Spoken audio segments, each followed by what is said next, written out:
बिस्मिल्लाहिर्रहमानिर्रहीम। Welcome back to my YouTube channel. अच्छा, बहुत सारे लोग मुझे पूछते हैं कि यार हम लोग यूएई में विजिट वीज़े पे अगर आते हैं तो हमें जॉब मिलेगी, कैसे मिलेगी, इसका क्या प्रोसीजर है, क्या पॉसिबिलिटीज़ होती हैं, क्या हमें जॉब मिल जाएगी या नहीं। सबसे पहली और मोस्ट इम्पोर्टेंट बात ये होती है, जब इंसान अपने गिरबान में झोंकता है तो उसे पता चल जाता है कि यार वो कितना पानी में है, कितना कैपेबल है, क्या वो जॉब ले सकता है या नहीं। तो मेरे ख्याल में अगर आप ये क्वेश्चन अपनी ज़ात से पूछेंगे या अपने आप से पूछेंगे तो आपको बेटर आंसर मिलेगा कि आपको जॉब मिल सकती है या नहीं। बहरहाल चलते हैं, तीन बड़े इंपॉर्टेंट पॉइंट होते हैं अगर आप विजिट वीज़ा प्रोसीड कर रहे हैं और अगर आपके माइंड में यह है कि आपने यूएई में जाके जॉब करनी है या किसी भी कंट्री में जॉब करनी है। यूएई नहीं, आप गल्फ में जाओ, यूरोप में जाओ, कहीं भी जाओ, आपको कुछ चीज़ों की ज़रूरत होती है, ऑब्वियसली ज़रूरत होती है। अगर आपको जॉब चाहिए गल्फ में, यूरोप में, या कहीं भी आपको जॉब चाहिए, स्पेशली अगर आप विजिट वीज़े पे हैं, तो सबसे पहली और मोस्ट इम्पॉर्टेंट चीज़ जो आपको ज़रूरत होती है वो होता है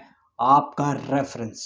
रेफरेंस से मुराद ये है कि अगर उस कंट्री में जहाँ पे आप जा रहे हैं विजिट वीज़े पे, अगर आपको कोई दोस्त, भाई, कोई रिलेटिव, कोई फैमिली का या कोई गांव का बंदा या आपके शहर का बंदा कोई वहाँ पे काम कर रहा हो और वो आपको बोले कि यार ठीक है आप विजिट वीज़े पे आ जाओ और मैं आपकी हेल्प करूँगा in term of finding a job, ये तो हो गया रेफरेंस। उसके बाद हम लोग बात करते हैं दूसरी जो बड़ी इंपॉर्टेंट चीज़ होती है वो लक, एक्सपीरियंस और एजुकेशन। अगर आप हाईली क्वालिफाइड हैं, अगर आपके पास रेलिवेंट फील्ड में एक्सपीरियंस है, अगर आपकी लक भी अच्छी है तो फिर ऑब्वियसली आपको जॉब मिल जाएगी, इसमें कोई डाउट नहीं है कि आपको जॉब नहीं मिलेगी। तीसरी और मोस्ट इम्पोर्टेंट बात, अगर आपके पास मान लें कि रेफरेंस भी नहीं है, आपके पास कोई इतनी एजुकेशन भी नहीं है या लक भी आपकी अच्छी नहीं है और ना ही रेलिवेंट फील्ड में आपके पास कोई एक्सपीरियंस है, तो जो तीसरी मोस्ट इम्पोर्टेंट बात आ जाती है वो आती है पैसा। कभी कभी ऐसा होता है आपको जॉब खरीदनी पड़ती है, आप ढूंढते हैं, थक जाते हैं, आपके पास दिन कम रह जाते हैं, आपका विजिट वीज़ा एक्सपायर हो जाता है, एंड में और लास्ट में आपके पास एक ऑप्शन रहता है कि क्यों ना हम लोग जॉब खरीद लें। आप चीज़ खरीदते हैं तो फिर उसके ऑब्वियसली पैसे देने पड़ते हैं।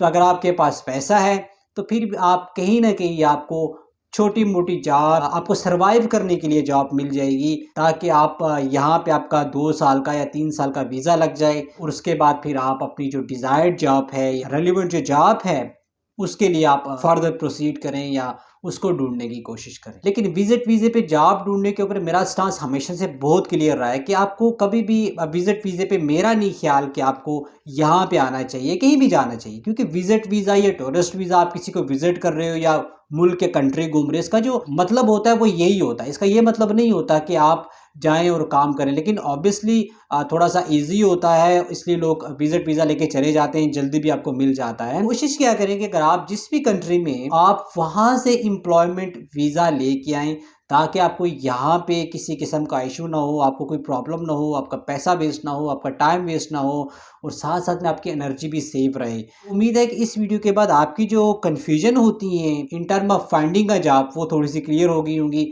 मिलते हैं इंशाल्लाह नेक्स्ट किसी इन्फॉर्मेटिव वीडियो में। तब तक के लिए अपना बहुत सारा ख्याल रखिएगा, मुझे अपनी दुआ में याद रखिएगा। अल्लाह हाफ़िज़।